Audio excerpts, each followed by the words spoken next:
সবাইকে ধন্যবাদ।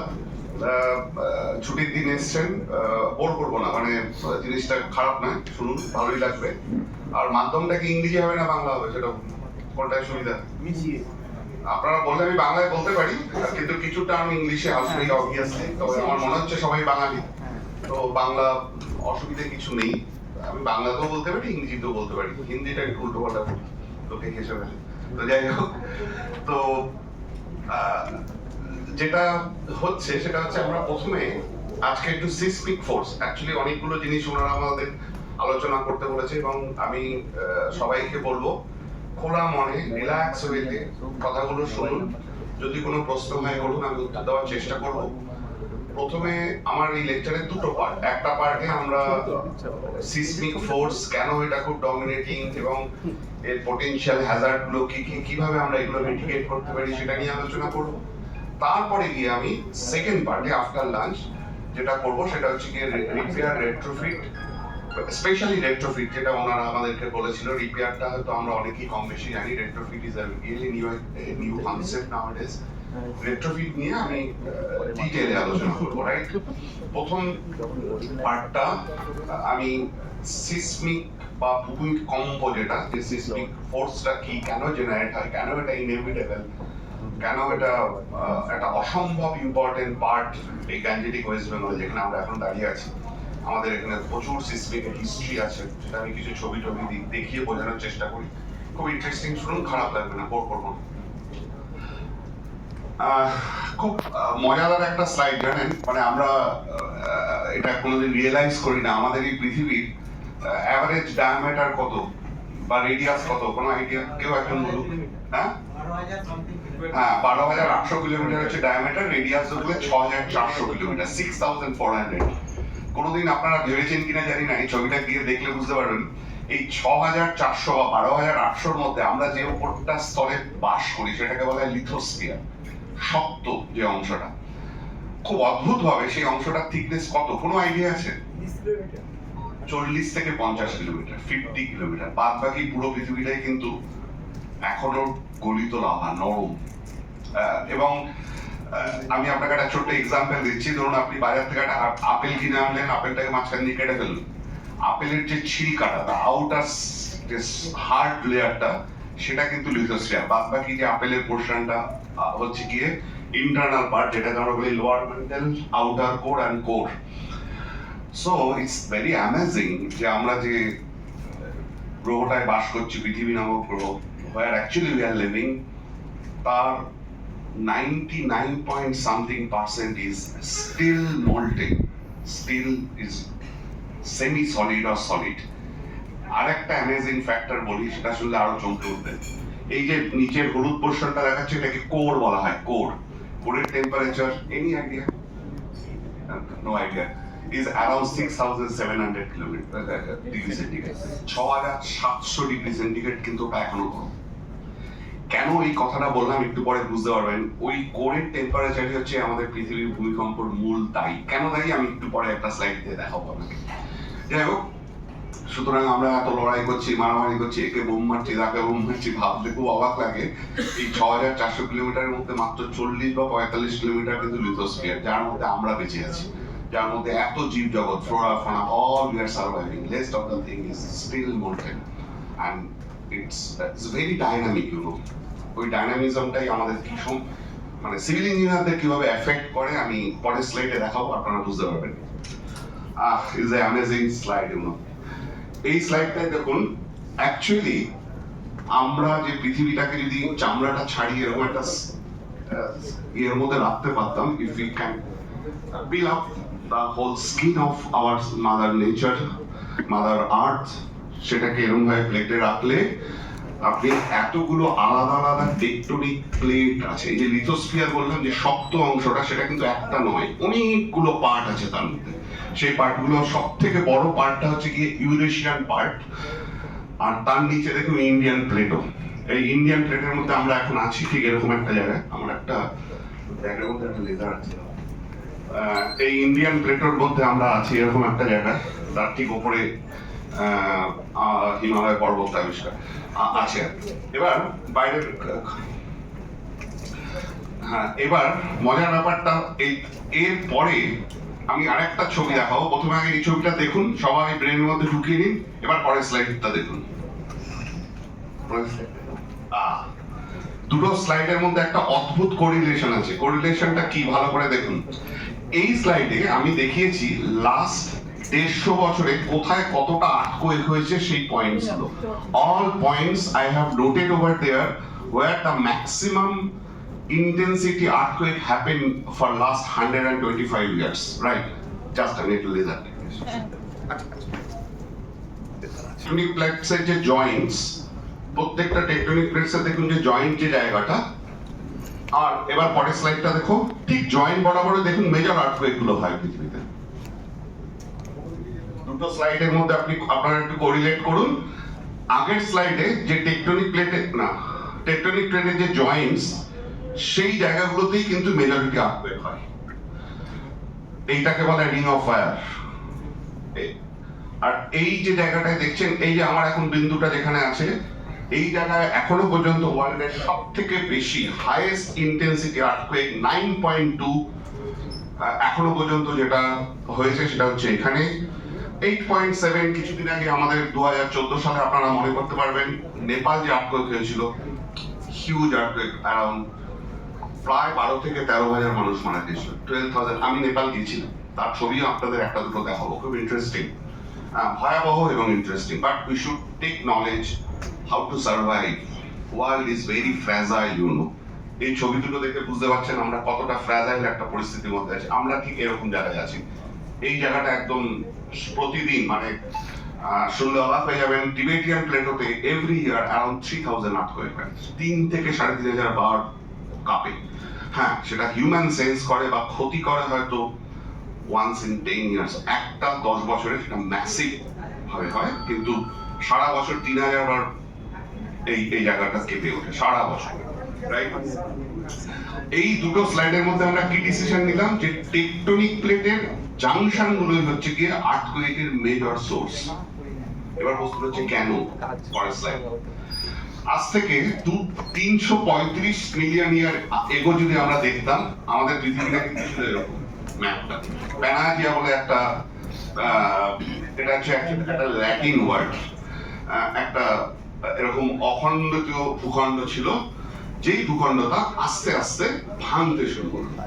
এবার পরের এখানে সব ইঞ্জিনিয়ারিং কলেজের ছাত্র, তোমরা I believe are you comfortable with Bengali? I can speak English, I have no issue, but আমার মনে হয় বাংলা বললে ব্যাপারটা একটু ভালো, এই জন্য বাংলা বলার চেষ্টা করছি। এই 355, এবার দেখুন 194 মিলিয়ন ইয়ার এগো কিন্তু পৃথিবীটা ঠিক এরকম দেখতে ছিল। অর্থাৎ ওই মেইন ভূখণ্ডটা আস্তে আস্তে টেকটনিক প্লেটটা ভাঙতে শুরু করলো। তারপর আর পরের স্লাইডে 25 মিলিয়ন ইয়ার এগো, এটা খুব ইন্টারেস্টিং, ভালো করে খেয়াল করুন। এইখানে ইউরেশিয়ান প্লেটটা আছে, ভারতবর্ষ কিন্তু ইউরেশিয়ান প্লেটের থেকে আলাদা, মানে 25 মিলিয়ন ইয়ার আগেও ভারতবর্ষ একটা আলাদা দ্বীপ ছিল, খুব ইন্টারেস্টিং। আর আফ্রিকা আর এই ল্যাটিন আমেরিকার এই দুটো জায়গা একদম মিলে যায় খুব অদ্ভুত ভাবে। আপনি যদি এপাশে একটা লাইন টানেন আর এপাশে একটা লাইন টানেন, দুটো একদম মিলে যায়, কারণ এটা ভেঙে এখান থেকে আফ্রিকাটা বেরিয়ে গেছে। তখনও কিন্তু ভারতবর্ষ একটা দ্বীপ, এই জায়গাটায় আমরা এখন বেঁচে আছি, এরকম একটা জায়গায় আছি। এইখানে হচ্ছে প্রেজেন্ট ডেটে দেখুন, এই ভারতবর্ষের যে টেকটনিক প্লেটটা গিয়ে ইউরেশিয়ান প্লেটকে গায়ে টাচ করেছে। খুব ইন্টারেস্টিংলি এই জায়গাটায়, এই যে আমার যেখানে লেজারটা আছে, এইখানেই কিন্তু হিমালয়ের পর্বত, পৃথিবীর সব থেকে উঁচু পর্বত। অর্থাৎ এই টেকটনিক প্লেটস গুলো সব কিন্তু মুভ করছে, স্টিল এখনো মুভ করছে। কিন্তু আমরা যেহেতু বিজ্ঞান লাস্ট 100 বছর, তার বাইরে আমাদের কাছে কোনো জিপিএস ডেটা নেই। 100 বছরে কতটা মুভমেন্ট হয়েছে সেটা আমরা জানি, তার আগের কোনো ডেটা আমাদের কাছে নেই, রাইট? কারণ এই টেকটনিক প্লেটের মুভমেন্ট মাপতে হলে পৃথিবীর বাইরে গিয়ে কোনো একটা জায়গায় পয়েন্ট বসাতে হবে, স্যাটেলাইট ছাড়া তো সম্ভব না। নিজের মধ্যে বসে এভাবে মাপা যায়, খুব ডিফিকাল্ট। এবার প্রশ্ন হচ্ছে এই টেকটনিক প্লেটগুলো মুভমেন্ট হচ্ছে কেন? Why these plates are moving? Now the question will arise to you. এটা তো এক জায়গায় স্থির হয়ে থাকার কথা ছিল, এরা থাকে না। কেন থাকে না? আমি আমার লেকচারে প্রথমে আপনাদের বললাম, কোর যে পৃথিবীর কোরটার temperature is around 6,000 to 7,000 degree সেন্টিগ্রেডের মাঝামাঝি একটা কিছু। এইবার পরের স্লাইডটা দেখুন, খুব ইন্টারেস্টিং। এই হচ্ছে ইনার কোর, এই হচ্ছে আউটার কোর। এখানে না গ্র্যাভিটেশনাল ফোর্স ইমেন্স, মানে এতটাই গ্র্যাভিটেশনাল ফোর্স, সেটা ম্যাথমেটিক্যালি প্রুভ করা গেছে, কিন্তু তার মাপার কোনো পদ্ধতি নেই। সমস্ত কোরের ডেন্সিটিও massive, mostly tungsten, molybdenum, manganese, এরকম ধরনের হেভি মেটালগুলো ওখানে জমে আছে। আর টেম্পারেচার 6 থেকে 7,000 যেটা বললাম। এবার তার উপরের যে পোর্শনটা সেটা হচ্ছে লোয়ার ম্যান্টেল, আর এই হচ্ছে আমার লিথোস্ফিয়ার, মাত্র 40 কিলোমিটার বা টেকটনিক প্লেট, যার উপর আমরা বেঁচে আছি। এই এখানকার টেম্পারেচার হচ্ছে অ্যারাউন্ড 1000 ডিগ্রি, আর এই আউটার করে এখানকার টেম্পারেচার হচ্ছে প্রায় 4 থেকে 4,500 ডিগ্রি, 4 to 4,500 ডিগ্রি সেন্টিগ্রেড। আচ্ছা, এবার সকালবেলা উঠে কে কে চা করে? এবার কেউ হাত তুলুক, এই তো চা করে, অতি চা করে, বা আমিও কিন্তু চা করি, আমার বউয়ের সামনে বলছি, মিথ্যে কথা বলছি না। তো চা করে যখন আপনারা যদি জলটা বসান, দেখবেন জলটা প্রথমে একটু গরম হয়, বাবেল হয়, তারপরে জলটা ঘুরতে থাকে, কারণ নিচের দিকে টেম্পারেচার বেশি, উপরের দিকে টেম্পারেচার কম। ডাইনামিক স্টেজ, যারা এখানে থার্মোডাইনামিক্স পড়েছে রিসেন্টলি সবাই জানেন, যখনই টেম্পারেচার ডিফারেন্স হয়, জলটা প্রথমে নিচের জলটা গরম হয়, গিয়ে উপরে ওঠে, ও যেই টেম্পারেচারটা বাইরে রিলিজ করে যায়, হিটটা রিলিজ করে, ও আবার নিচে চলে যায়। অর্থাৎ একটা এরকম কনভেকশন কারেন্ট তৈরি হয় জলে। তখন কালকে যে যারা চা বানাবেন খেয়াল করবেন, ঠিক সেই জিনিসটাই এই লোয়ার মেন্টালে হয়ে যাচ্ছে অনবরত। এখানে টেম্পারেচার বেশি, এখানে টেম্পারেচার কম, এই মেন্টালটা না ঘুরছে, সব সময় ঘুরছে। Every time is a dynamically it's creating a convection force. এবার একটু মেকানিক্সে আসি, ওরা সব ইঞ্জিনিয়ারিং কলেজে পড়ে, ওরা বুঝতে পারবেন না, এটা খুব ইম্পর্টেন্ট স্লাইড। এবার প্রশ্ন হচ্ছে, এই লোয়ার মেন্টালটা যখন এরকম ঘুরছে, তখন কি হচ্ছে, এই মেন্টালটা এই প্লেটের উপর একটা ফ্রিকশন ফোর্স দেবে না? দেবে কিনা? বেসিক ব্যাপার, দিতে তো হবেই। ওই এনার্জিটাকে রিলিজ করবে কোথা? ওই ফ্রিকশন ফোর্সটাই এই প্লেটগুলোকে সব সময় একটা ডাইনামিক্যালি নাড়াচ্ছে। এবার এই প্লেটগুলো যে একটা গায়ে একটা ঠোকাঠুকি খাচ্ছে, তখনই যে এনার্জিটা রিলিজ হচ্ছে, দ্যাট ইজ এই পুরো জিনিসটা যখন আপনারা ভাবছেন, ভেবে দেখুন আমরা কতটা টাইনি, ক্ষুদ্র একটা মানুষ, যাদের কোনো কন্ট্রোল নেই ইকোসিস্টেম। আমরা অনেক বড় বড় কথা বলি বটে, it's a huge mechanism is going on through out the mother nature. So এই হিউজ প্লেটটাকে, ওই হিউজ নিচের লোয়ার মেন্টালটা যখন ঘুরছে কনভেকশন প্লেটে, ও কিন্তু সর্বদা always creating a force at the bottom, and that's why this plates are still dynamic. একটা গায়ে ঠোকাঠুকি খাচ্ছে, একটা প্লেট আরেকটা প্লেটের উপর উঠে বসছে। সেই জন্য still Himalayan top peak 8,848.3 metre আজকের ডেটে, সেটা কিন্তু এভরি ইয়ার অ্যারাউন্ড 27 মিলিমিটার করে এভারেস্টের হাইট পাচ্ছে। 27 এখনো পর্যন্ত যা ডেটা আছে সেটা বললাম, এবং এটা কিন্তু মূলত চাইনিজদের data. They have GPS points over there, every year they are monitoring. এটা চাইনিজ গভর্নমেন্টের ডেটা। 27 মিলিমিটার করে এভারেস্টের হাইট পাচ্ছে। বাট এই কারণ প্লেটটাকে ঠোকাচ্ছে। এইবার প্রশ্ন হচ্ছে, এটা কোনো বেসিক আন্ডারস্ট্যান্ডিং, প্লেট তো ঠোকাঠুকি করবে এবং তার জন্য এনার্জি রিলিজ হবে, তার জন্য আমাদের ভূমিকম্প হবে। সিভিল ইঞ্জিনিয়ারদের, আমাদের সমাজ কিন্তু আমাদের দিকে তাকিয়ে আছে। ভূমিকম্প হলে বাবা তুমি আমার জীবনটা বাঁচাবে। আলটিমেটলি উই আর দা, কোনো জায়গায় বীজ পড়ে গেলে আলটিমেটলি বাড়ির লোক দেবে তোমাকে বলবে, এই তোরা কি বানাচ্ছিস, বীজ পড়ে গেছে, বলে না? আমাকেও বলে, আমার মা আমাকে বলে, তো তোমাদের মা বাবারা বলবে। এটা প্রত্যেককে শুনতে হয়, আলটিমেটলি দায় আমাদের খায়। তো টু আন্ডারস্ট্যান্ড দ্যাট, আমাদের ভূমিকম্পটাকে কিন্তু বুঝতে হবে। কোনো প্রবলেমটা যদি আমরা না বুঝি, তার কোনো সলিউশন নেই। আগে তো প্রবলেমটা বুঝতে হবে, সেই জন্য আজকে আমরা সবাই মিলিত হয়েছি। পরেরটা, এই যে দুটো প্লেট ঠোকাঠুকি হয়, এই প্লেটের ঠোকাঠুকি 3 রকমের রিঅ্যাকশন হয় বা ঠোকাঠুকি হয়। একটা হচ্ছে গিয়ে কনস্ট্রাকটিভ, একটা ডিস্ট্রাকটিভ, একটা হচ্ছে কনজারভেটিভ। খুব সিম্পল ব্যাপারটা আমি বলে দিচ্ছি। চলো, ডিস্ট্রাকটিভ মানে পরেরটাই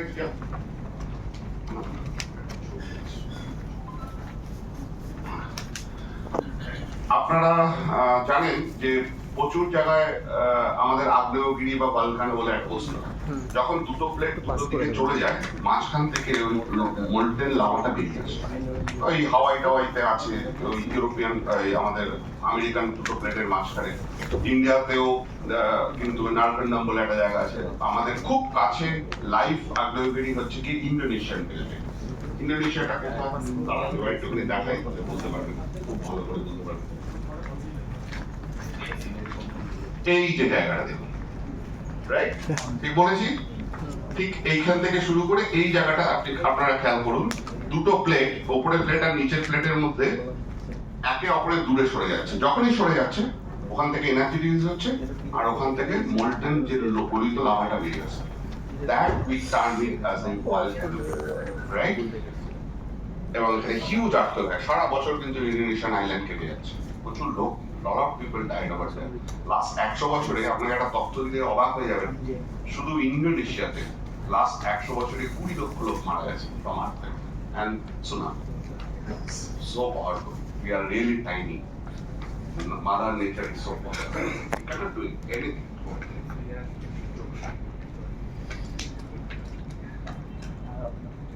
So যখন এই ডিস্ট্রাকটিভটা হয় তখন এই লাভাটা বেরোয়, তখন এই দুটো প্লেট নড়ে ওঠে and it creates earthquake. আরেকটা হয় সেটা খুব ডেঞ্জারাস, পৃথিবীর সব থেকে বেশি হিউম্যান অ্যাফেক্টেড আর্থকুয়েক কিন্তু এইটা।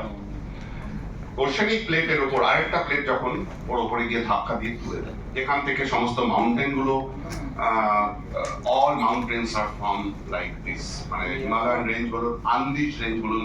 এবার আপনাদের একটা খুব খুব সুন্দর ছবি দেখাচ্ছি, দাঁড়ান, এখানে বুঝতে পারবেন। আমি আবার প্লেটের ছবি চলে যাই। ওয়ার্ল্ডের এখনো পর্যন্ত হাইয়েস্ট মেজার্ড আর্থকুয়েক হয়েছে এই জায়গাটা, ঠিক এই জায়গাটা।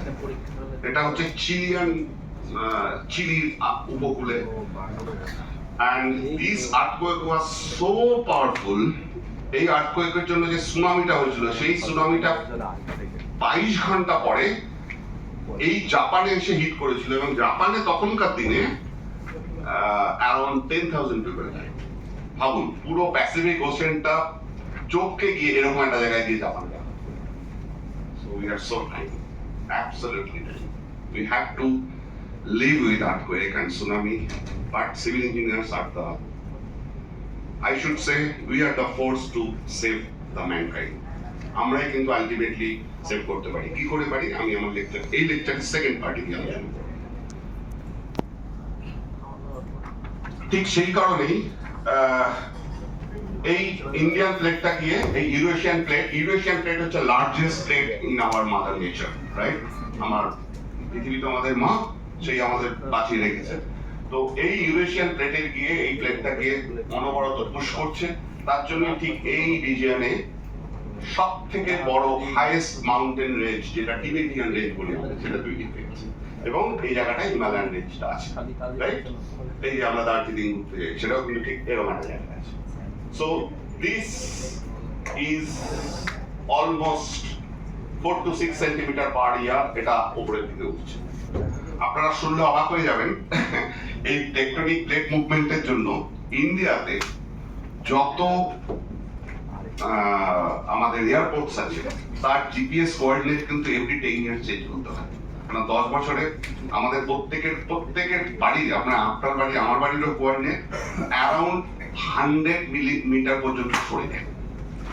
আর আপনারা জানেন যে এয়ারপোর্ট ইজ অলমোস্ট 20, আজকের থেকে 10 থেকে 12 মিলিমিটার আপনার accuracy airport, right? So every 10 years তাদের জিপিএস কোঅর্ডিনেট চেঞ্জ করতে হয় বাই দিস। ইটস অ্যামেজিং, মানে ভাবলে খুব অবাক লাগে, but every day we are moving. আপনাদের আমি একটা ছোট্ট এক্সাম্পল দেখাবো। আপনারা জানেন কিছুদিন আগে রিসেন্টলি, বছর 2-2.5 হয়েছে বোধহয়, টার্কিতে একটা আর্থকুয়েক হলো। টার্কি আর্থকুয়েক, প্রচুর লোক মারা গেছিল। It's a huge earthquake that was. এটা হয়েছিল ঠিক এই জায়গাটা, গ্যাজিয়ান্টেপ বলে একটা জায়গা, টার্কি সিরিয়া বর্ডারে। অ্যারাউন্ড 15-20 হাজার লোক মারা গেল, মানে ইউরোপের মতো একটা জায়গা। ভাব, এই হচ্ছে টার্কি প্লেট, যেটাকে অ্যানাটোলিয়ান প্লেট বলে, আর এই ওপরের প্লেটটা হচ্ছে গিয়ে ইউরেশিয়ান প্লেট, আর নিচে হচ্ছে গিয়ে এইটা আফ্রিকান প্লেট, আর এই আরাবিয়ান প্লেট। এই আফ্রিকান প্লেট এই ছোট্ট অ্যানাটোলিয়ান প্লেটটাকে না ক্রমাগত চাপছে, উপরের দিকে পুশ করছে। এই হচ্ছে তার ডাইরেকশনটা। এই টেকটনিক প্লেটের জাংশনে কিন্তু একটা হিউজ আর্থকুয়েক হলো। Turkey is always shaking. Every year টার্কিতে প্রত্যেক বছর মানে এভরি 10 ইয়ার্স একটা মেজর আর্থকোয়েক হয়, প্রত্যেক বছর মোটামুটি একটা মাইনর টু মডারেট আর্থকোয়েক। টার্কির একজন লোক আছে জেকাই ছেলে বলে, যাকে আমি খুব মানি, অসাধারণ সব কাজ করেছে এই যেটা নিয়ে আজকে আমাকে বলতে হবে পরের লেকচারে, যে retrofitting. He is pioneer person in the retrofitting world. জেকাই ছেলে ওর CELEP, আপনারাও ইন্টারনেটে গিয়ে দেখতে পারেন, ওর প্রচুর কন্ট্রিবিউশন আছে ওয়ার্ল্ডে, রাইট? হ্যাঁ, থ্যাংক ইউ। পরেরটা চলে যাও। Now come to our India, my mother, right? ইন্ডিয়াতে আপনি যদি দেখেন, এই হচ্ছে ইন্ডিয়ার চিত্র। এই জায়গাটা সব জোন 4, 5। আমরা এরকম একটা জায়গায় আছি, এই জায়গাটা আমি ফেলেছি। এটা কিন্তু জোন 3 আর জোন 4 এর জাংশন। সুন্দরবনে হিউজ আর্থকোয়েকের হিউজ, মানে পুরো সুন্দরবনের জিওগ্রাফি চেঞ্জ হয়ে গেছিল আজ থেকে 135 বছর আগের একটা আর্থকোয়েক, যেখানে বলা হয় নতুন নতুন নদী টদী সৃষ্টি হয়ে গেছিল। তো সুন্দরবন কিন্তু highly vulnerable place. Anybody from south যারা দক্ষিণবঙ্গে প্র্যাকটিস করেন, যদি এখানে কেউ থাকেন বলে রাখি, Sundarban highly vulnerable place for earthquake. We should very careful about design construction of any building. এই হচ্ছে আমাদের ওভারঅল আর্থকোয়েক। আমি আগেও বলেছিলাম, এই দেখুন প্লেট জাংশনে প্রচুর পরিমাণে আর্থকোয়েক বেশি হয়েছে। এইবার এখানে একটা খুব অদ্ভুত কথা আপনাদের একটু বলে দিই, খুব ইন্টারেস্টিং। আপনারা ভুজের আর্থকোয়েকটা কেউ কি মনে আছে? আমি জানি না, বোধহয় মনে থাকা উচিত। আমরা তখন ইঞ্জিনিয়ারিং কলেজে পড়ি, খুব ছোট। ভুজের আর্থকোয়েকটা হয়েছিল ইজ অ্যারাউন্ড 2000, আই বিলিভ। হ্যাঁ, 25-26 বছর তো হয়ে গেল, 2000 সাল। এবার প্রশ্ন হচ্ছে, ভুজ কিন্তু ঠিক এরকম একটা জায়গায়। এবার প্রশ্ন আপনারা করতে পারেন যে ভাই এখানে তো কোনো টেকটনিক প্লেট নেই, তাহলে কেন আর্থকোয়েক হলো? এটাকে বলা হয় ইন্টারপ্লেট আর্থকোয়েক। এটা খুব মারাত্মক জিনিস। একটু বলে দিই, খারাপ লাগে? আমি বোর করছি না তো? আমার মনে হয় খুব খুব সহজ ভাবে বলছি, মানে খুব জটিল, এটা খুব জটিল। কিন্তু আমি জানি রোববার দিন বাড়িতে ইলিশ মাছ হয়েছে, আজকে খুব জটিল জিনিস শুনতে ইচ্ছে করবে না, তো সহজ ভাবে বলার চেষ্টা করছি, এত জটিল ব্যাপারটা। ইন্টারপ্লেট আর্থকোয়েকটা খুব অদ্ভুত একটা জিনিস বলছি। এটা নিয়ে প্রচুর রিসার্চ হয়েছিল, পরবর্তীকালে বার হয়েছে কেন হয়েছে, সেটা কেন হয়। এই ছবিটা ভালো করে আমি বলে দিলাম না, যে ওই জল গরমের সঙ্গে তুলনা করলাম, যে কনভেকশন কারেন্ট বলে একটা বস্তু সমক্রমাগত আমাদের এই প্লেটের নিচে হচ্ছে। ধরুন একটা ইন্ডিয়ান সাবকন্টিনেন্ট প্লেট, তার নিচে রয়েছে একটা কনভেকশন কারেন্ট, সব সময় ওকে ইরোড করছে। কিছু কিছু সময় এই বড় প্লেটগুলোর মাঝখানে কিছু জায়গা হাইলি ড্যামেজ হয়ে ইরোড হয়ে, তখন প্লেটটা, এবার তুমি চিন্তা করো, একটা প্লেট, একটা সলিড প্লেট, যার নিচে কিছু যদি ড্যামেজ হয়, ওই এনার্জিটা কি করে রিলিজ করবে? একটু ব্রেক করবে, এনার্জি রিলিজ। সেটাই কিন্তু বুঝে হচ্ছিল। এটাকে বলা হয় ইন্টারপ্লেট আর্থকোয়েক। এটা খুব রেয়ার, বাট এটাও হয়। That's a lot of people died. তখনকার দিনে বুঝে কিন্তু প্রায় 25,000 পিপল ডাইড। একটা শহর পুরো ওয়াইপড আউট হয়েছে, পুরো শহরটাই কেউ নিয়ে গেছে। বুঝের ছবি আমার কাছে আছে, আমি দেখাবো। So that's the earthquake. So first of all, everybody should understand we are very tiny. মানে আমরা প্রচন্ড ক্ষুদ্র একটা বস্তু, কিচ্ছু করার নেই। মা নিজের মতো কাঁপবে, নড়বে। এবার আমাকে বাঁচতে হবে না, তার পদ্ধতিগুলো ইন এ ক্রস আমি একটু আলোচনা করব।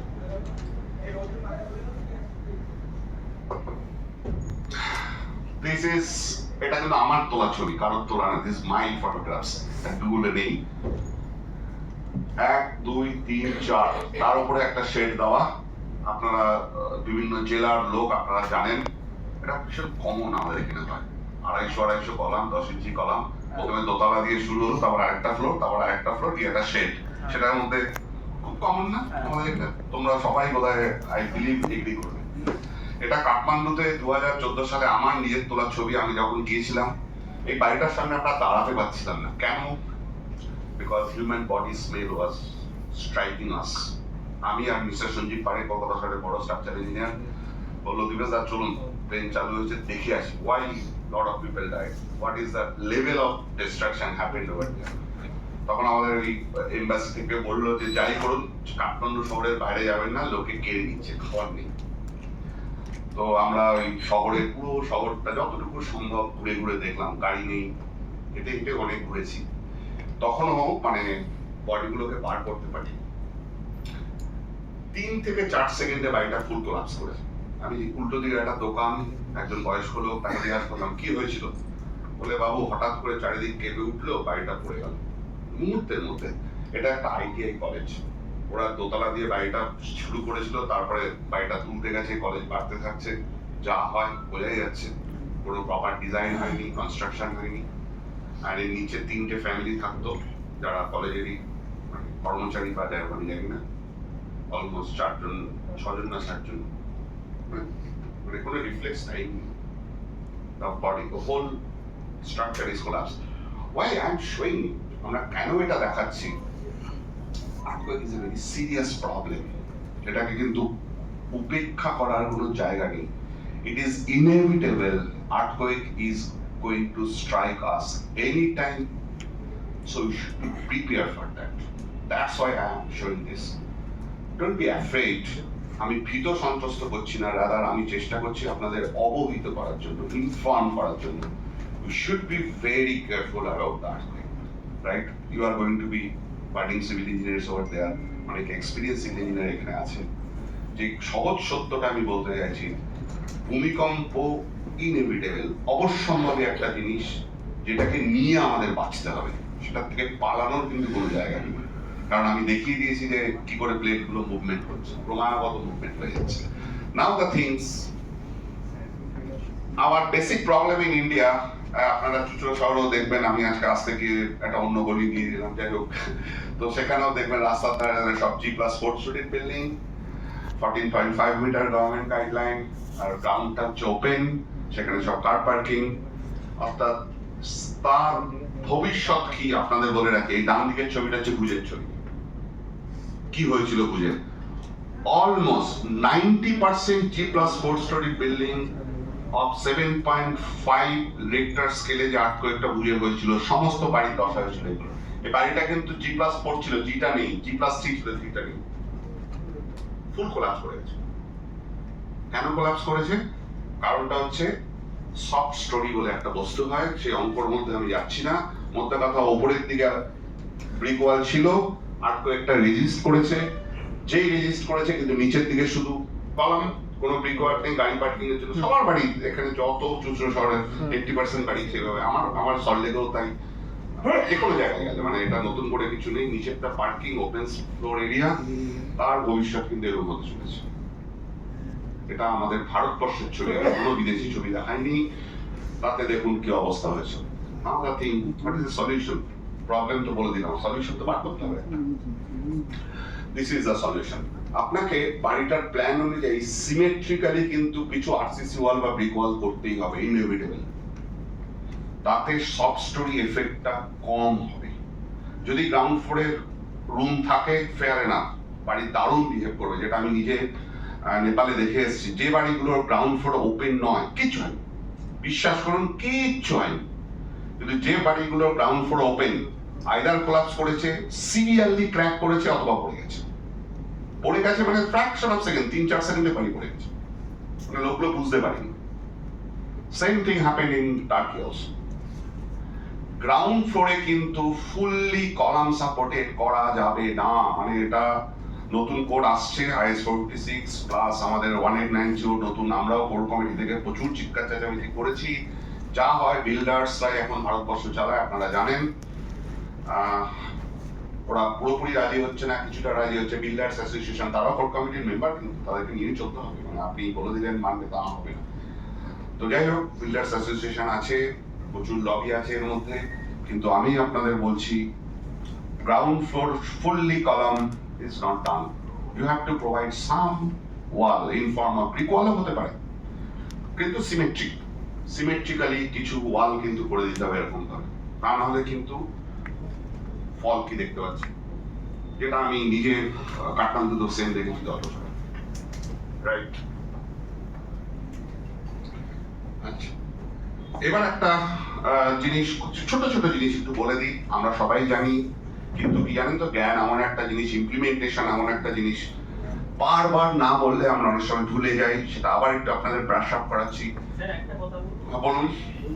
আমরা যতটুকু জানি, মানে কলাম স্ট্রাকচারের ক্ষেত্রে ব্রিক ওয়ালই হচ্ছে, ব্রিক ওয়াল কোনো নোট নেয় না, না, না, বিম দিয়ে কোলাম দিয়ে ফাউন্ডেশনে চলে যায়।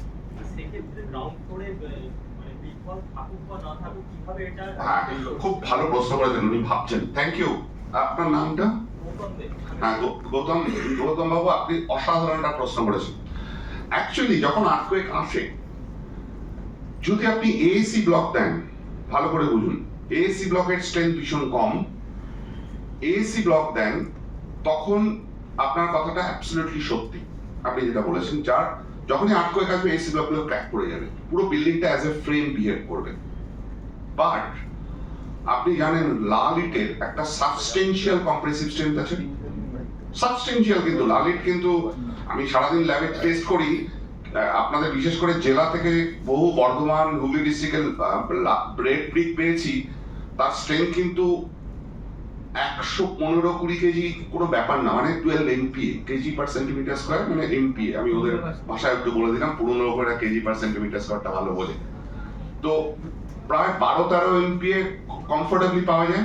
আপনি আমার সঙ্গে এগ্রি করছেন?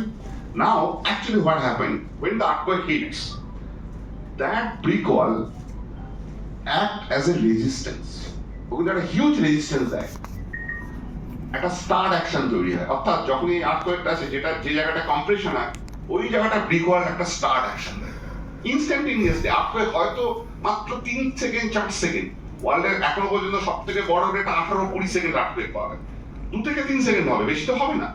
ওই 3 সেকেন্ডের মধ্যে ওই কনফাইন্ড ব্রিক ওয়ালটা অ্যাক্ট অ্যাজ এ স্টার্ট। বোঝাতে পারলাম? So that's why it makes difference. ও কিন্তু ফ্রেমের মতো অ্যাকশন করছে না, প্রত্যেকটা ব্রিক ওয়াল কিন্তু একটা ছোট ছোট ছোট ছোট স্টার্ট হিসেবে রিঅ্যাক্ট করে। সেই জন্যই কিন্তু এই জিনিসটা হয়, যেটা বুঝের ছবি দেখো, উপরের দিকের গুলো রেজিস্ট করে দিয়েছে, নিজেরটা করতে পারে। সবাই বুঝতে পারলো আমি যেটা বললাম? আমি খুব সহজভাবে বলার চেষ্টা করছি। রবিবার দিন কঠিন অঙ্ক বোঝালে আপনারা খেপে যাবেন, আমি খুব সহজভাবে বলছি। সবাই এগ্রি করছেন আমার সাথে? সেটাই কিন্তু ওখানে হয়, right? Thank you. It was really a very relevant question. I appreciate that. আবার এবার একটুখানি ছবি টবি অঙ্কের মধ্যে আসে। এতক্ষণ গল্প বললাম, ওরা আসে সব নতুন ছেলে পিলে, ওদের এটা শেখা উচিত। আর্থকোয়েকের মিটিগেশন প্রসেস, অর্থাৎ যে জন্য সমাজ আমাদের দিকে তাকিয়ে আছে, যে ভাই ভূমিকম্প হলে বাঁচাবে তো তোমরা, বলো কি করতে হবে। প্রথম কথা হচ্ছে যে বিম এর রিইনফোর্সমেন্ট ডিটেইলিং, এই জিনিসটা কিন্তু আমি বাজি ধরে বলতে পারি, এই যে আমার যেখানে এই জায়গাটা ঘুরছে, এটা কি বলুন তো, বিমের শিয়ার রিইনফোর্সমেন্ট স্টিরাপের 135 ডিগ্রি অ্যাঙ্গেল। আমি এখানে প্রত্যেকে আছেন, আমি কাউকে ছোট করছি না, কালকে যে কোনো একটা কনস্ট্রাকশন সাইটে চলে যান, আমি আপনাকে বলবো 99% স্টিরাপটা সোজা। 99% আপনাদের, আপনি কাউকে ছোট করছি না, মানে একটা যে কোনো বাড়ি, গভর্নমেন্ট হোক প্রাইভেট হোক, বলুন ভাই আমি একটু ইন্সপেক্ট করবো, আমি তোমাকে ডিস্টার্ব করবো, আপনি দেখুন গিয়ে এই স্টিরাপটা এরকম একটু ইমপ্রুভমেন্ট হয়েছে। এখন স্যার রেডিমেড সিরাপগুলো যেগুলো রেডিমেড সিরাপগুলো অনেক বেটার। এইজন্য আমরা সবাইকে বলছি রেডিমেড সিরাপ ইউজ করুন, কারণ কোম্পানিগুলোর হয়ে ওরা আমাদের পয়সা দিচ্ছে না, মানে আমরা এনকারেজ করছি, কারণ ওরা কিন্তু প্রপার 135 ডিগ্রি যেহেতু আইস সব ফেলে দিচ্ছে না। তো আমি আপনাকে দায়িত্ব নিয়ে বলতে পারি বিমের সিরাপ স্ট্রেট, আপনি যে কোনো এনি সাইট, আপনি কালকে সকালবেলা গিয়ে দেখে ছবি তুলে দেখুন, স্টিরাপটা কিন্তু দিতে হবে। তা না হলে এই হুক না হলে, ও কি দেখতে পাচ্ছ না তুমি, এবার তো আমার একটা জায়গায় বসতে পেরেছে, দেখতে পাচ্ছ না উকি ঝুঁকি মেরে দেখছে,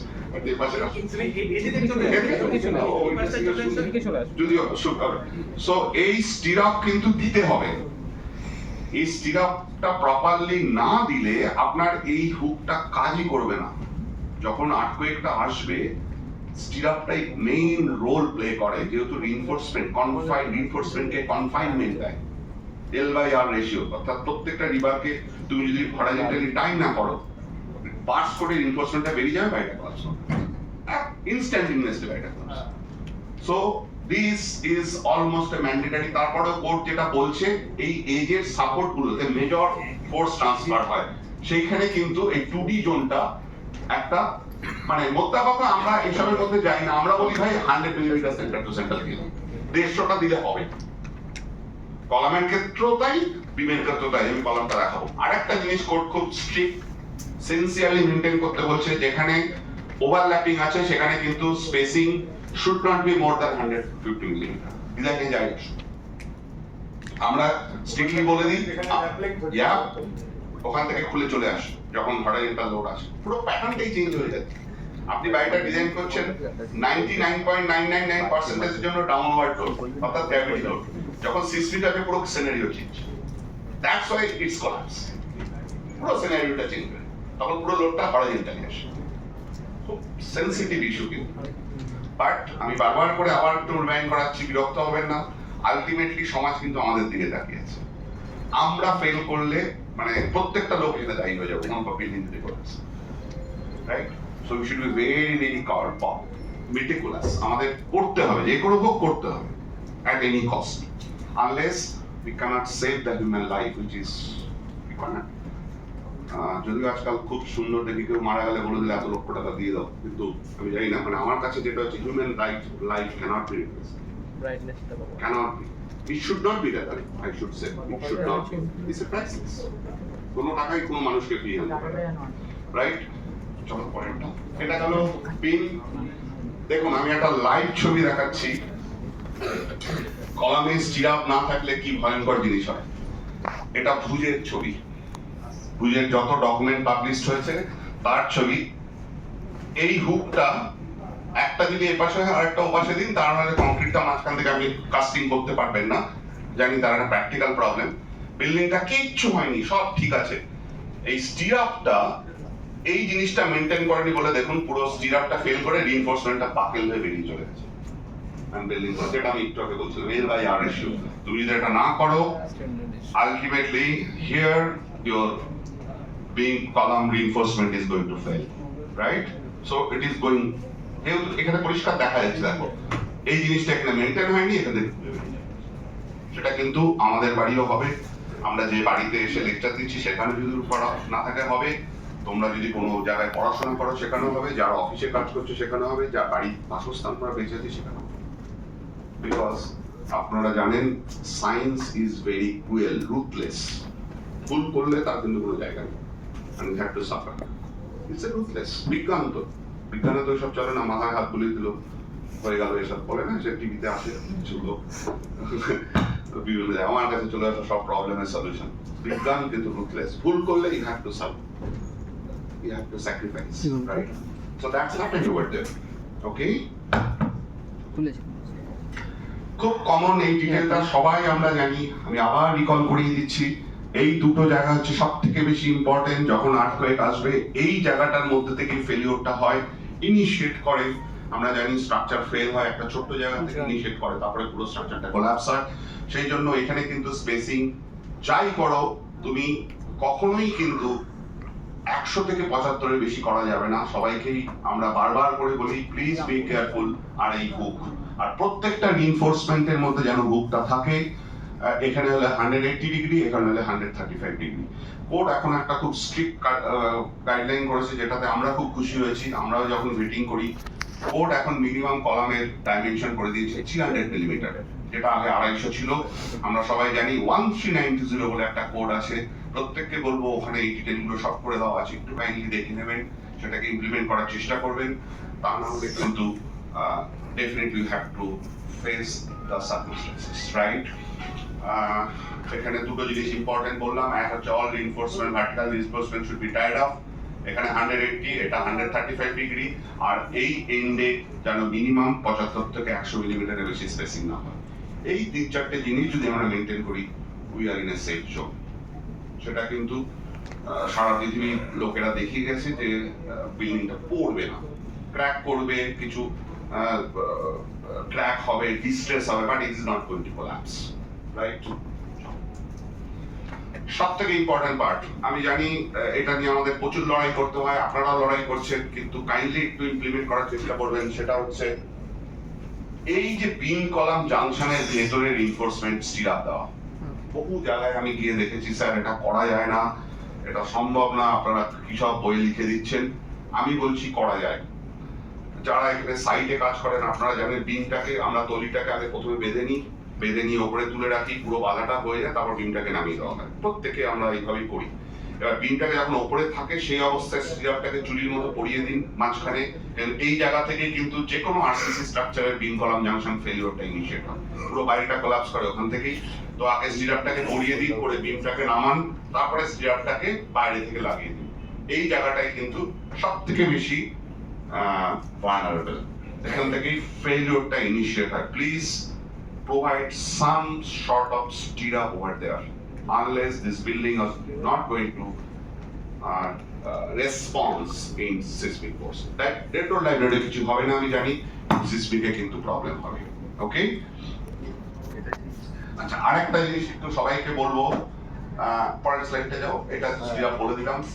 আর পরে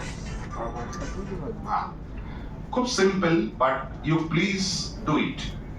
লিফট ওয়েলের সুবিধাটা নেওয়ার চেষ্টা করুন, অর্থাৎ যেখানে যেখানে বাড়িতে লিফট ওয়েল করবেন, আরসিসি লিফট ওয়েল করবেন, লিফট ওয়েলের সঙ্গে একটা বিম বা একটা কলাম দিয়ে পুরো ফ্রেমটাকে জুড়ে দিন।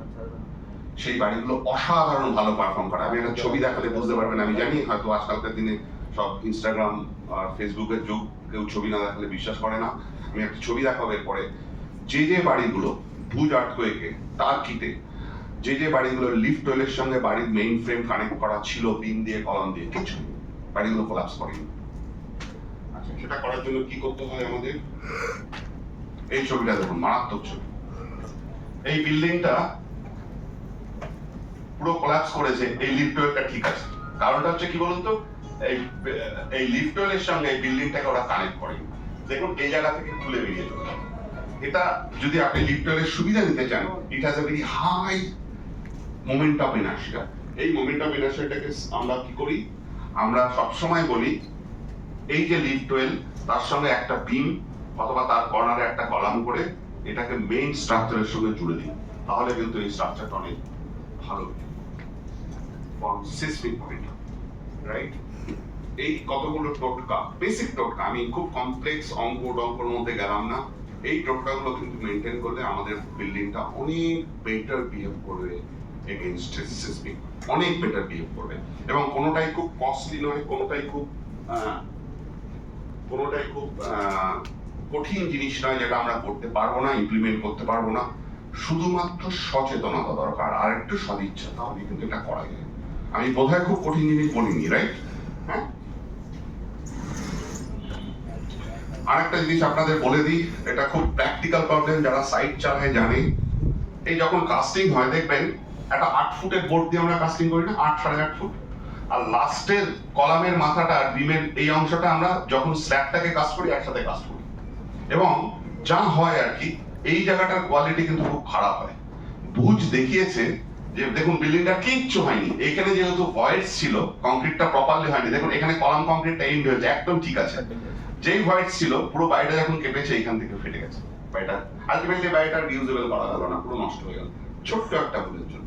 এটা কিন্তু খুব কমন প্রবলেম। এটা যারা সাইডে থাকেন আর জানেন, ওরা 8 ফুটের বোর্ড দিয়ে কলামটাকে ঢালে, লাস্টের 1 ফুট ওই স্ল্যাব বিম একসাথে ঢালে, কিন্তু ওখানে প্রপারলি কম্প্যাকশন হয় না, কংক্রিটিং হয় না। তার কি ফল হয় দেখুন, ultimately seismic get collapse. Ultimately এই বিল্ডিংটা আমরা ইউজ করতে পারবো। I think first of all আমি খুব বোর করি। Thank you. Any question you can ask. আমি একদম আপনার টাইম দেন। হ্যাঁ বলুন, এবার প্রশ্ন করুন। মানে বোধহয় আমি বোর করিনি, এটা ইন্টারেস্টিং জিনিস। হ্যাঁ বলুন। আপনি যেটা বললেন, আমরা যেটা মানে আজকাল সব জায়গাতেই দেখি, আমিও সেখানে আপনি এটা দিয়ে দিন, আমি ওনাকে এটা উত্তর দিই। হ্যাঁ নিন না, আপনি বলুন, সবাই শুনুক প্রশ্নটা। আপনারা প্রশ্ন করুন, আমি ধরুন স্যার, আমি নিউ টাউনে থাকি। হ্যাঁ বলুন। ওরে বাবা, নিউ টাউনের কোনো বাড়ি নেই যেখানে গ্রাউন্ড ফ্লোরটা কারপাট করা। Absolutely I appreciate. এবং এখানে আমার কোশ্চেনটা যেটা এলো, কিছু সাইমেলটেনিয়াসলি সিমিলার অপোজিট সাইডে আপনি আরসি ওয়ালের কথা বললেন। আপনি নাম পারেন, আপনি বিকল করুন, ওকে, কিন্তু করুন। ধরুন একটা পার্টে যেটা হয় সব জায়গাতে, কেয়ারটেকার রুম থাকে, একদম কেয়ারটেকার রুম আর একটা ওয়াচম্যান রুম, লিফট ওয়ালটাও রয়েছে। এবার এটা কি সাফিসিয়েন্ট? আমি ধরে নিচ্ছি লিফট ওয়েলের সঙ্গে বিল্ডিংটা কানেক্ট করা আছে থ্রু বিল। না, এবং এটা সাফিসিয়েন্ট নয়। আপনার নামটা কি? ইন্দ্রনীল তো। আর আপনার কিছু বলার আছে? না, এই বিষয়টা তো এটাই করে। এটা সাফিসিয়েন্ট নয়। খুব ভালো প্রশ্ন করেছে। এটা সাফিসিয়েন্ট নয়। আপনাকে যেটা দেখতে হবে খুব সহজভাবে, প্ল্যানে, বিল্ডিংটার প্ল্যানে দেখবেন সার্ভেন্ট রুম আর লিফটে আর কেয়ারটেকার রুমটা এক্সেন্ট্রিক হয়, কিন্তু একটা সাইডে হয়, রাইট? ধরুন আপনি এটা সবাইকে দিন, আমি এখান থেকে বলি, হ্যাঁ? ও আচ্ছা, তো যেটা হয় আপনি যদি প্ল্যানে দেখেন ওটা কিন্তু এক্সেন্ট্রিক, এটা কিন্তু ডেঞ্জারাস। তার জন্য যখন আর্থওয়েক আসবে একটা দিকে রেজিস্ট্যান্স পাবে, বাকি তিন দিক পাবে না, তখন কি হবে? টর্শন হবে। টর্শন বলে আমরা একটা বস্তু ছোটবেলায় পড়েছি, মনে আছে? সেন্স অফ মেটেরিয়ালে টুইস্ট হয়ে যাবে, অত্যন্ত ডেঞ্জারাস। আমি আপনাকে বলছি ল্যাটারালি একটা মেম্বার যত লোড নিতে পারে, টর্শন যদি হয় অনেক কম লোডে কিন্তু বিল্ডিংটা ফেল করবে। বুঝতে পারলাম? আপনাকে যেটা করতে হবে, ধরুন একটা দিকে আছে, একটু প্ল্যান দেখে, এটা আর্কিটেক্টেরই কাজ বা সার্ভেন্ট ইঞ্জিনিয়ারের কাজ, সিমেট্রি রেখে উল্টো দিকের কর্নারে কিন্তু কিছু ওয়াল করবে, যাতে আপনার পার্কিংটা, আমি জানি পার্কিংটা প্রাইমারি, হ্যাঁ, ওয়াল টু ওয়াল আমরা করতেই পারি, কিন্তু এটার মধ্যে আমি যে হাউজিংটায় থাকি ভীষণ আনফরচুনেট সেম প্রবলেম ওখানে হয়েছে, এবং ওখানে তার এফেক্ট আছে। আপনাকে আমি নাম বলে দিচ্ছি, দিগন্তিকা আবাসন বলে একটা আবাসনে থাকি, ওখানে কিন্তু আর্থকোয়েকের এফেক্ট আছে। আমি দেখেছি বিভিন্ন জায়গায় কলামে পর্যন্ত ক্র্যাক হয়েছে, যেগুলো আমি পরবর্তীকালে আমি কয়েক বছর ধরে আছি বলে আমি ওখানে জ্যাকেটিং করে এগুলো বেড়ে গেছি। হতে পারতো, এটা তো বিজ্ঞান। আমি একটু আগে ওদেরকে বলছিলাম science is, technology is ruthless, ও কিন্তু কাউকে ছাড়বে না যদি তুমি বলবো, ইউ উইল বি পানিশড। সেটাই হয়েছে। আপনাকে সিমেট্রিক্যালি কিছু ওয়াল করে দিতে হবে, যেটা আপনার পার্কিংকে ব্যাহত করবে না, কিন্তু ওয়ালটা করবেন টাইবিমের পর থেকে। টাইবিমের তা নাহলে কিন্তু কাজ করবে না, ভালো করে বুঝুন, বুঝেছেন?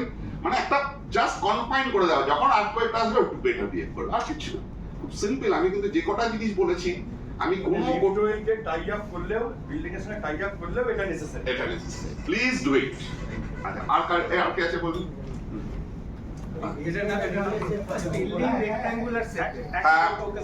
বিল্ডিং রেক্ট্যাঙ্গুলার শেপে, সেক্ষেত্রে কলামের ক্ষেত্রে ওরিয়েন্টেশন তো ম্যাটার করবে। তা করবে।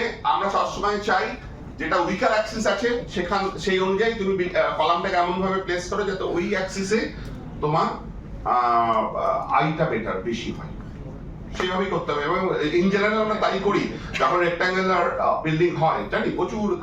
এটা তো হ্যাঁ, ডেফিনেটলি ওই জন্য তুমি উইকার অ্যাক্সিসে স্ট্রঙ্গার দিকে কলামটাকে প্লেস করবে সবসময়। আর্কিটেক্ট বলুক শুনবে না, বলে না এটা করতে হবে, সেফটি আগে। দুটো খোঁজ বেরিয়ে গেল, এটা আমাদের একটা খুব বাজে টেন্ডেন্সি হচ্ছে। আমিও হয়তো তার পার্ট, আমি অস্বীকার করছি না, বিং এ সিভিল ইঞ্জিনিয়ার। আরে একটা ঘরের মধ্যে খোঁজ বেরোচ্ছে, আমি কলাম এভাবে বসাতে দেবো না। আমরা অনেক সময় কম্প্রোমাইজ করি, যারা প্র্যাকটিসিং ইঞ্জিনিয়ার আছেন, আই বিলিভ অনেক সময় এটা করতে হয় না। একটা খোঁজ বেরিয়ে যাচ্ছে, খোঁজ বেরোনোটা ইস্যু না, সেফটিটা ইস্যু। ওরিয়েন্টেশন হবে বিল্ডিং এর ডাইমেনশন, লম্বা যেদিকে তার পারপেন্ডিকুলার, একদম তোমাকে আইটা ওই ডাইরেকশনে সব, মানে সব মিনিমাম ডাইমেনশনে আই পাওয়া দিও, রাইট? আর উনি কি বলছেন বলুন। মাইকটা না।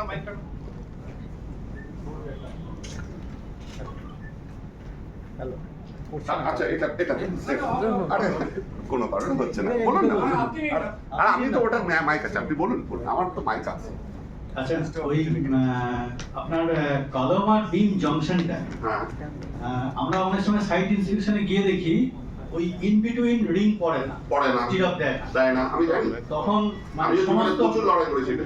সমস্ত কাজ কমপ্লিট হয়ে গেছে, কেউ আর ওটাকে কি করে আর রিং দেবো, ওই সময় আমরা অনেক সময় প্রেসক্রাইব করে থাকি যে দুটো কাটা রিং ইউ একদম দিয়ে দিন, দারুণ পারফর্ম করবে। আপনাকে আমি, আপনার নামটা বলুন। দেবপ্রিয় চ্যাটার্জি। মিস্টার চ্যাটার্জি, আমি আপনাকে দারুণ ভাবে অ্যাপ্রিশিয়েট করছি। প্লিজ ডু ইট। আচ্ছা, এটা করা যাবে। একদম। যখন আপনি রিং দিচ্ছেন, দেখুন সবটাই বিজ্ঞান, আমি বললাম না, তখন আপনি রিং দিচ্ছেন, আটের লোহা, তাই তো? আটের দিয়ে রিং দিচ্ছেন, আটের ডেভেলপমেন্ট লেন্থ কত? 300, 350। আপনি যখন এই ডেভেলপমেন্ট লেন্থ ল্যাপ করে দিচ্ছেন, অটোমেটিক্যালি ও কাজ করবে, কেন করবে না? সেটা করুন, কিন্তু করুন, কারণ ওটা হচ্ছে ভালনারেবল, মোস্ট ভালনারেবল পার্ট।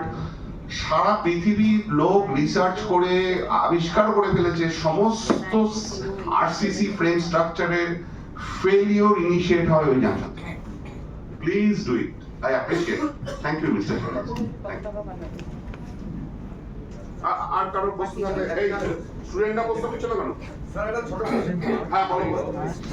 এটা সেটা হচ্ছে এটা দিন না আমি ধরুন ইন্টারমিডিয়েট হ্যাঁ আমার বিল যাচ্ছে।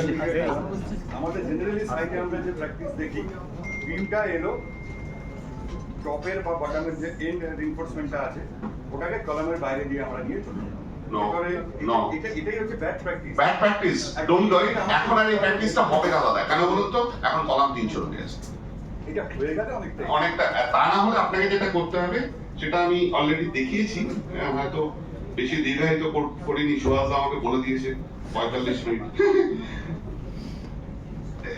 এইটাও কিন্তু অ্যাকচুয়াল ডিটেল। এই যে এটা যেটা এই ওপরে আমার এটা কোথায় এক্স্যাক্টলি এই জায়গাটাই আমি দিস ইজ কারণটা হচ্ছে এই কারণেই এখন আমরা 300 মিলিমিটার করে দিয়েছি। আমরা এই যে যাদবপুর ইউনিভার্সিটি থেকে আমরা অনেক বেটিং করি, গভর্নমেন্ট আমাদের বলছে বেটিং করতে। এখানে অনেক প্র্যাকটিসিং ইঞ্জিনিয়ার আমার সাথে যোগাযোগ করে। আমি কিন্তু 300 মিলিমিটার ছাড়া করবো না পরিষ্কার, তাতে আর আপনার এই problem right. I appreciate, thank you. যেটা বললেন একটা খালি কলাম, যেখানটা আমার 10 ফুট হাইটের ছাদ, 8 ফুট 8.5 ফুট যে বোর্ডটা শেষ আছে 8.5 ফুটেরই বোর্ড আছে 2400 মিলিমিটার বেসিক্যালি বোর্ডটা। যখন আমরা ওই বিমটার সাথে কলামটার যে ডানসান পয়েন্টটা, ওটা আপনি একটা কার্ভ একটা দেখালেন, ওইটা যদি না না না কার্ডটা নয় জয়ন্তদা, দাঁড়ান। এটার গল্পটা যেটা হয় আমি আপনাকে বলছি, যেটা আমাদের বুঝ শিখে গেছে এই জিনিসটা হয়। এটা কংক্রিটের অনেক এক্সপার্ট লোক এখানে আছে, তারাও জানেন। বেসিক্যালি যেটা হয় আপনারা যদি দেখেন, এই যখন বিমটা আমরা কাস্ট করি, এই যে টপের এই যতটুকু বাকি থাকলো, হয়তো এটা বিম থেকে পড়ার পরে হয়তো 200-250 মিলিমিটার বাকি থাকে ইন জেনারেল। আমি যা বলছি, আমাদের এখানে স্ট্যান্ডার্ড হচ্ছে 3 মিটার, 3040 3 মিটার একটা হাইট আমরা করি। এই জায়গাটায় এই যখন বিমটা কাস্ট হয়, কংক্রিটটার কিছু ঢোকে না, একটা স্লাইড ঢোকে। কারণটা হচ্ছে বিমের রিইনফোর্সমেন্ট, তার স্টির আপ। তো ন্যাচারালি এটাকে আমাকে কিন্তু খুব কেয়ারফুলি প্রপার কংক্রিটটা ঢেলে কম্প্যাক্ট করে, দরকার পড়লে স্টোন চিপসটা একটুখানি কমিয়ে স্লামটাকে বাড়িয়ে কংক্রিটটা করতে হবে। টেকনোলজি আছে এবং খুব কস্টলি নয়। আজকালকার দিনে প্লাস্টিসাইজার আপনার মোটামুটি 150-200 টাকা লিটারে পাওয়া যায়।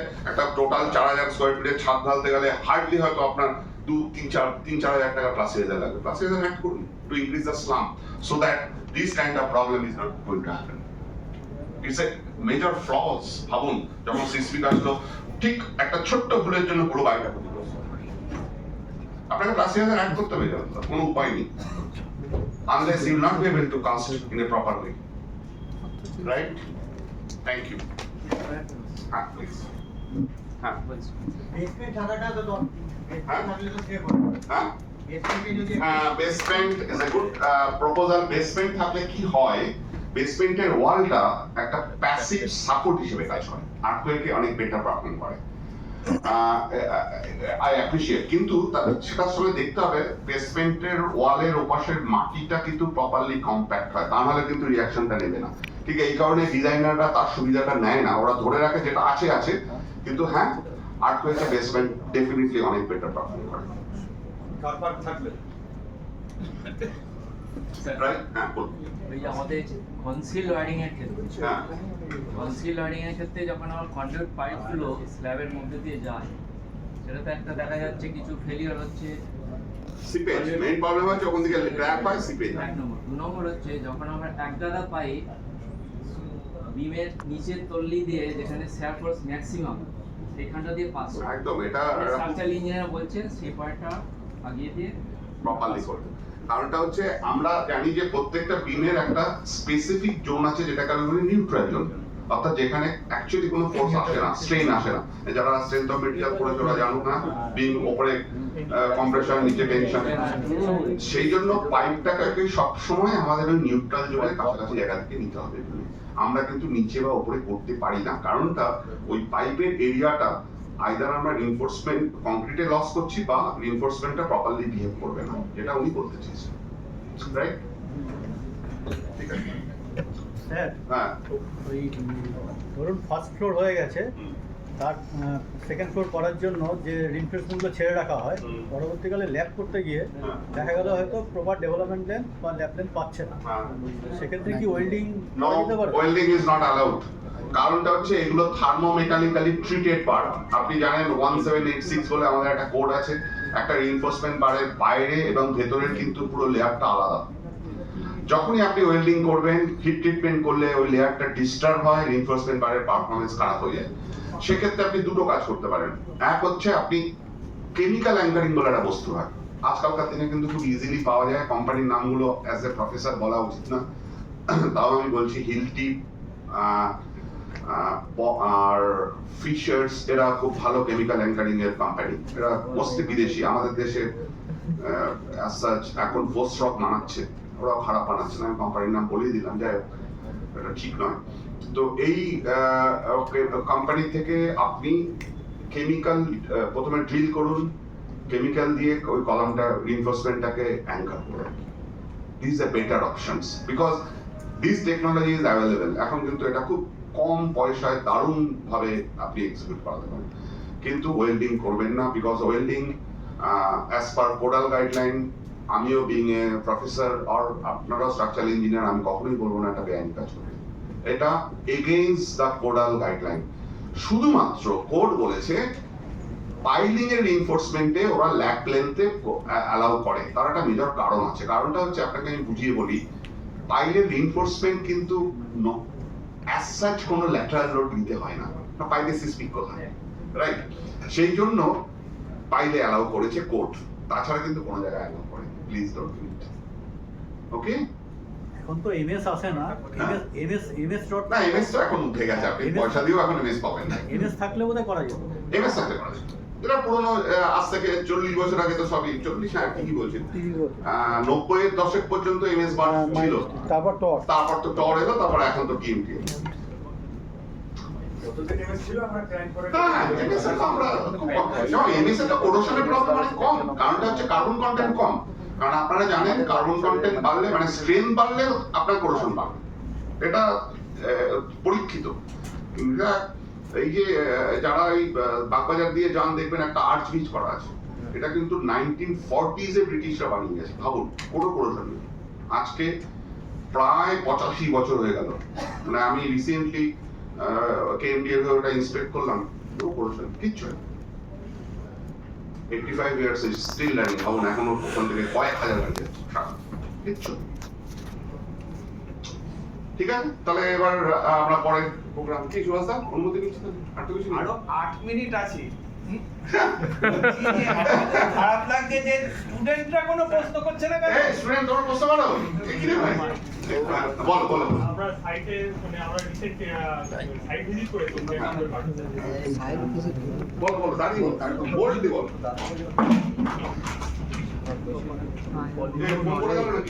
বাড়িতে বসবে। রিসেন্টলি আমরা কিছু সাইট ভিজিট করেছি ইন্টার্নশিপ পারপাসে। এছাড়া স্যার আমাদের আশেপাশে যেসব বিল্ডিং, আমরা যেহেতু সিভিল ইঞ্জিনিয়ারিং করছি, তাই আশেপাশে কাকুরা বলে যে এইগুলো কিছু করা যায়। এবার স্যার আমরা এইসব পড়ছি, ফিজিক্যালি আমরা বুঝতে পারছি এগুলো দরকার, কিন্তু অ্যাজ এ ইঞ্জিনিয়ার আমরা ক্লায়েন্টকে কি করে ভেরিফাই করো বা না, ক্লায়েন্টকে ভেরিফাই করতে হবে। তার কারণটা হচ্ছে, আমি তোমাকে বলি, ক্লায়েন্ট দু ধরনের ক্লায়েন্ট থাকে। তোমাকে এটা একটু সোশ্যাল পৃথিবীতে দু ধরনের ক্লায়েন্ট। এক হচ্ছে ওনার মানে যে নিজে বাড়িটা বানাচ্ছে, আর একটা হচ্ছে কি ক্লায়েন্ট হয়। অনেক সময় যেটা ক্লায়েন্ট হয়, ধরো তোমাকে সে হায়ার করেছে কাজটাকে দেখার জন্য, রাইট? এই বা গভর্নমেন্ট বিল্ডিং, যত গভর্নমেন্ট ইঞ্জিনিয়াররা যারা তদারকি করে, সেখানে ওনার হচ্ছে গভর্নমেন্ট মানে সাধারণ মানুষ, তাদের হয়ে তারা তদারকি করছে। সুতরাং তোমাকে এটা বুঝতে হবে, যদি কোনো কিছু রং হয়, ভুল হয়, ইংরেজিতে রং, এটা ক্রাইম নয়, রং। অবশ্য মিডল ইস্টে এটা ক্রাইম, মানে মিডল ইস্টে কিন্তু ইঞ্জিনিয়ারের তো সে বাড়ি পড়ে গেলে ওদেরকে ফাঁসি দিয়ে দেয়, মানে বলা হয় এটা মিডল ইস্টের ল আছে, মানে it's law, written law over there. তো আমাদের দেশে যেটা হয়, এটা রং। সুতরাং রেসপন্সিবিলিটি কিন্তু তোমার, রেসপন্সিবিলিটি ক্লায়েন্টের নয়। রেসপন্সিবিলিটি কার? তোমার। ভুল হলে তোমার। সুতরাং তোমাকে ইমপ্লিমেন্ট করতে হয়, তা না হলে তুমি বলবে আমি এর দায়িত্ব নেব না, because it's a wrong. It can initiate fatality of human being, মানুষের মৃত্যু পর্যন্ত করতে পারে, আমি এই কাজটা করবো না, স্ট্রংলি বলবে প্রথম দিন থেকে। আমি জানি এই কথাটা বলতে গেলে অনেক জোর লাগে, কিন্তু হয়তো ইনিশিয়ালি তোমাকে রিফিউজ করবে লোকে, but at the end of the story you'll be winner. ইস্যুটা এরকম হয়ে দাঁড়ায় যে আমাদের ডিজাইন পাস করা আছে, আলটিমেটলি একটা কন্ট্রাক্টর আছে, যার কাছে কন্ট্রাক্টর আছে, সে বাড়িটা তৈরি করে। না, কিন্তু সেই কন্ট্রাক্টরকে দিয়ে দায় কিন্তু কন্ট্রাক্টরের নয়, দায় হচ্ছে যে ইঞ্জিনিয়ার সই করছে সিসিতে, তোমরা কমপ্লিশন সার্টিফিকেট বলে একটা বস্তু পরে পড়বে জানবে, বা যে লোকটা সুপারভাইজ করছে তার দায়, কন্ট্রাক্টরের দায় নয়। তোমার যেহেতু দায়, তোমাকেই রেসপন্সিবিলিটি নিতে হবে, ভাই আমাকে আমার মতো করে কাজটা করতে দিন, তাহলে আমি সই করবো না। বোঝাতে পারলাম? You should be very strict because the whole society is depend on you, nobody other person.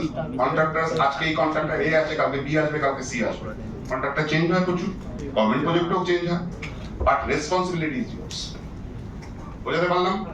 Thank you.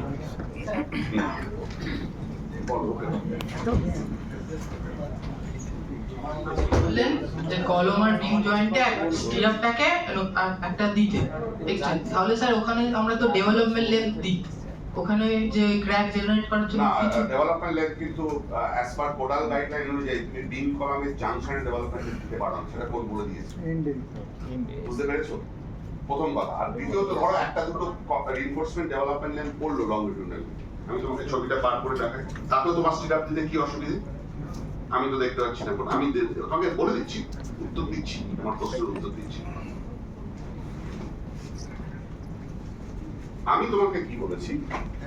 আমি বলেছি এই স্টিরাপটা তুমি আগে থেকে বটম রিইনফোর্সমেন্ট যখন বিমের বাঁধা হয়, বটম রিইনফোর্সমেন্টটা যখন বাঁধা হয় তখন এই স্টিরাপটা তুমি এর মধ্যে ঢুকিয়ে দিলে, তারপরে টপ লোহাটা বাঁধো, বেঁধে এটাকে নামিয়ে দাও, নামিয়ে দিয়ে স্টিরাপটাকে হাত দিয়ে তুলে এইভাবে বেঁধে দাও।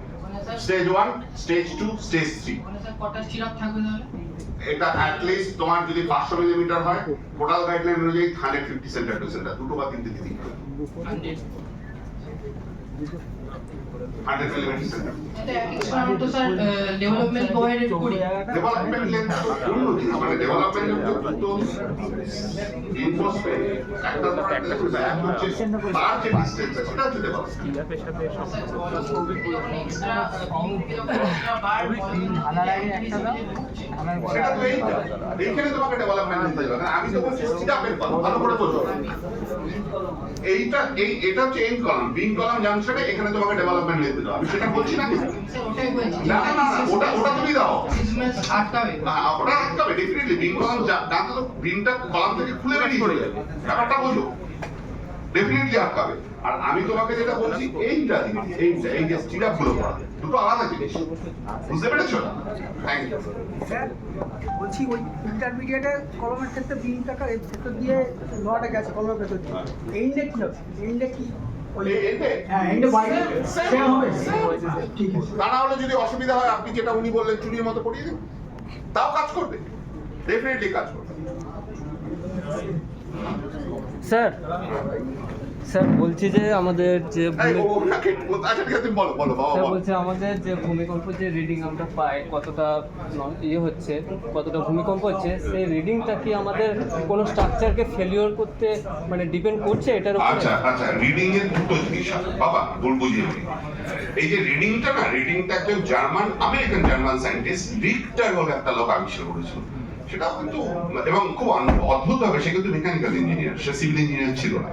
সে তার আগে এই জন্য তোমাকে আমি বললাম না যে পৃথিবীর সব থেকে বেশি 9.2 পরিমাণ যে আর্থকোয়েক রিক্টার স্কেলে, সেটা প্রথম পরিমাপ করা হয়েছিল ল্যাটিন আমেরিকায়, চিলিতে একটা ছোট শহরে, রাইট?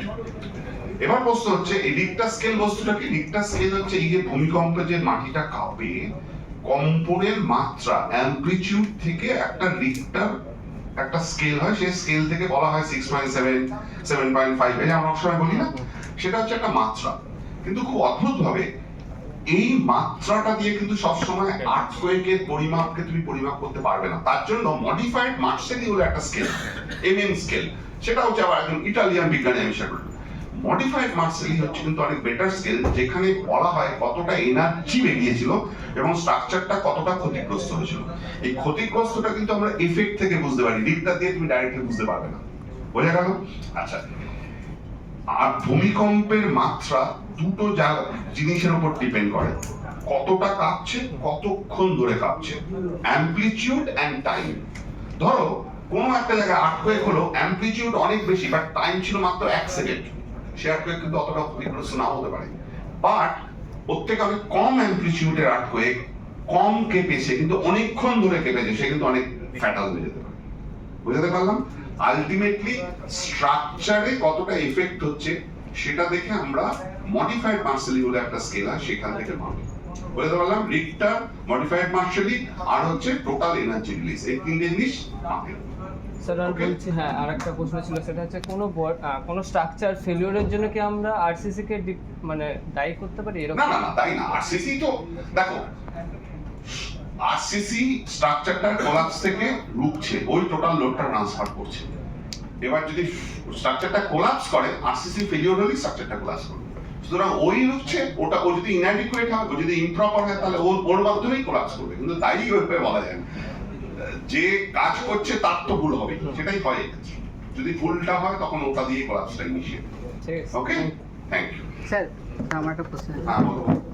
স্যার বলছেন এবার স্টুডেন্টটা দেখো, আমাদের গ্রাম অঞ্চলে যে এখনকার আগের যে বাড়িগুলো হয়ে আছে ওইগুলো এখন ব্রিক মাশাইল স্ট্রাকচার যারা এখন ভালো।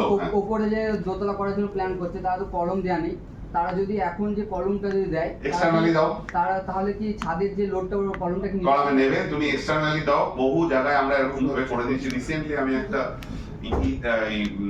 মসজিদ স্ট্রাকচার, পুরোনো মসজিদ বর্তমানে, আমার এক স্টুডেন্ট সুমাইয়া বলে, আমরা দুজনে মিলে সেটাকে আমরা করে দিলাম। ওরা দোতলা ওল্ড ব্রিক মাশাইল মসজিদ স্ট্রাকচার ছিল, ওরা বললো ওটাকে ভার্টিক্যালি আপগ্রেড করবে, রাইট?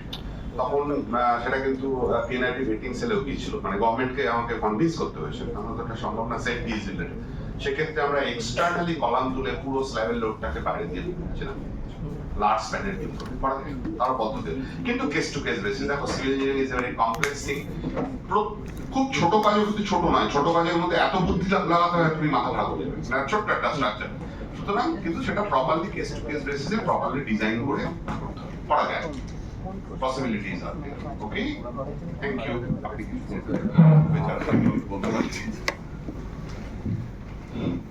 বলছি আমরা এর আগে লো কস্ট হাউজিং করেছিলাম।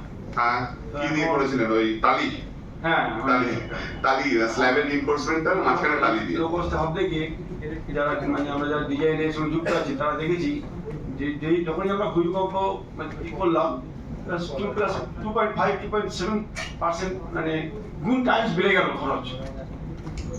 হ্যাঁ, এটা একটা খুব লেজিটিমেট ভ্যালিড কমেন্টস, আমি আপনাকে অ্যাপ্রিশিয়েট করছি, একদম ঠিক বলে। তবে এটাও তো ঠিক, আপনার নামটা বলুন। আমার নাম বিপুল দেব রায়। হ্যাঁ বিপুল বাবু, এটাও ঠিক, low cost housing in general multi storey হয় না।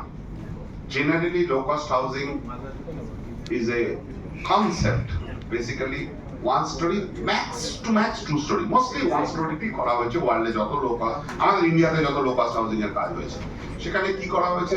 সেখানে আমরা সাবস্টিটিউট মেটেরিয়াল ইউজ করেছি, যেখানে আমরা লোকালি অ্যাভেলেবল মেটেরিয়াল ইউজ করেছি। যেমন আমি বললাম খুঁড়ি দিয়ে, তারপর টালি দিয়ে রিইনফোর্সমেন্টের কাজ করা, যেটা আরবি ওয়ার্ক একসময় খুব জনপ্রিয় ছিল, কলকাতা শহরে প্রচুর আরবি ওয়ার্কের বাড়ি আছে। কিন্তু এই লো কস্ট হাউজিং কে যখনই আপনি সিসমিক রেজিস্ট্যান্ট করতে যাবেন, খরচ বাড়বে, এটা ইনএভিটেবল, বাংলায় অবশ্যম্ভাবী, আমার কিছু করার নেই। আচ্ছা, তাহলে ফ্ল্যাট রো যেটা হচ্ছে তার নিচে যদি আমরা দুটো অপশন আছে, একটা হচ্ছে যদি আমরা চাকার কোনো কিছু দিই। না, এটা সিসমিক আইসোলেশন চাকা এটা বলতে খুব ডিফিকাল্ট, এটা একটা মস্ত বড় কমপ্লেক্স টেকনোলজি, জাপানিজরা প্রচুর করছে এখন, ফার্স্ট ওয়ার্ল্ডে নিউজিল্যান্ডে প্রচুর ইউজ হচ্ছে, জাপানে ইউজ হচ্ছে। আমাদের দেশে এখনো কিন্তু জিনিসটা অতটা কমার্শিয়ালি অ্যাভেলেবেল নয়। আপনি রিসার্চ হচ্ছে প্রচুর, আইআইটি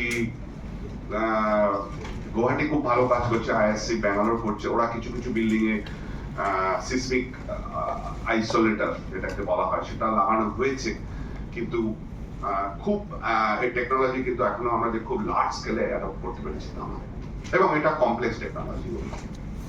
আর যদি আমরা কয়েকটা ফ্ল্যাট মিলে একসাথে ওই বিগ ব্যাংকের মতো গর্ত করে তার মধ্যে জল বা বায়ু বা অ্যাসিড কিছু দেওয়া হয়, এটাকে বলা হয় ড্যাম্প, মানে বেসিক্যালি আপনি যেটা বলছেন ভাইব্রেশন অ্যান্টি ড্যাম্পিং মেকানিজম, যেটা কিন্তু এই যে 42 বলে যে বিল্ডিংটা কলকাতা শহরে সব থেকে উঁচু, ইনফ্যাক্ট ওটা এখন ইন্ডিয়ার সব থেকে উঁচু বিল্ডিং, ওখানে কিন্তু ড্যাম্পার আছে, ওখানে ট্যাঙ্ক করা আছে একটা সার্টেন ফ্লোরে, ফ্লোর নাম্বারটা ভুলে গেছি আমি, বোধহয় 58, 58 বা 59 নম্বর ফ্লোরে একটা সার্ভিস ফ্লোর আছে, সেখানে কিন্তু ওরা লিকুইড ভরে ওটাকে ড্যাম্পিং করেছে, মানে যখন আর্থকোয়েক আসবে ওই লিকুইডটা মুভ করে ওর আর্থকোয়েকের এফেক্টটাকে কমিয়ে দেবে, it will reduce the effect of the earthquake on the building, এটাকে ড্যাম্পিং টেকনোলজি বলে।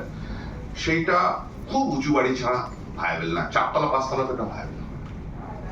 ভিক্টোরিয়া মেমোরিয়ালের ক্ষেত্রেও স্যার শুনেছি যে চারিদিকে যে ওরা কিছু ভিক্টোরিয়া মেমোরিয়ালের তার কমিটিরও আমি মেম্বার, ভিক্টোরিয়া মেমোরিয়ালের গল্প অন্য, ওরা কিছু অ্যান্টি মানে মানে আর্থকোয়েক রেজিস্ট্যান্স কিছু মেজার্স আছে, কিন্তু এটা ঠিক আছে স্যার একটাই খালি কথা, তাহলে যদি যারা 5-6 তলা বিল্ডিং করছে তার উপরে যদি একটা ছোট সুইমিং পুল করে তাহলে কি ওটা খানিকটা ড্যাম্পিং এর কাজ করবে, ডেফিনেটলি ওপরের দিকে যদি আপনি সুইমিং পুল করেন ড্যাম্পিং এর কাজ করবে, তার ক্যালকুলেশন করবে, হ্যাঁ সেটাই তো মানে এমন না হয় সেটা কিন্তু উল্টো এফেক্ট হয়ে যেতে পারে, জানেন তো, সবসময় ওটা হবে তা নয়, মানে যদি ঠিকঠাক না হয় ওটা উল্টে আরো এফেক্ট করবে ডেফিনেটলি। ঠিক আছে, থ্যাংক ইউ। আমরা এবার খাওয়া দাওয়া করে পরে এবার একটু শক্ত জিনিস বলবো, মানে তখন ঘুম পাবে তো, শক্ত জিনিস না বলে ঘুমটা কাটবে না। আমি চেষ্টা না এখনই আমরা ঠিক লাঞ্চের ব্রেকটা দিচ্ছি না, আমাদের আসলে আমাদের একটা ছোট্ট এখন একটা প্রোগ্রাম হবে, সেটা হলো যে এবছরে আমাদের যারা মাধ্যমিক উচ্চ মাধ্যমিক উত্তীর্ণ হয়েছে আমাদের সদস্যদের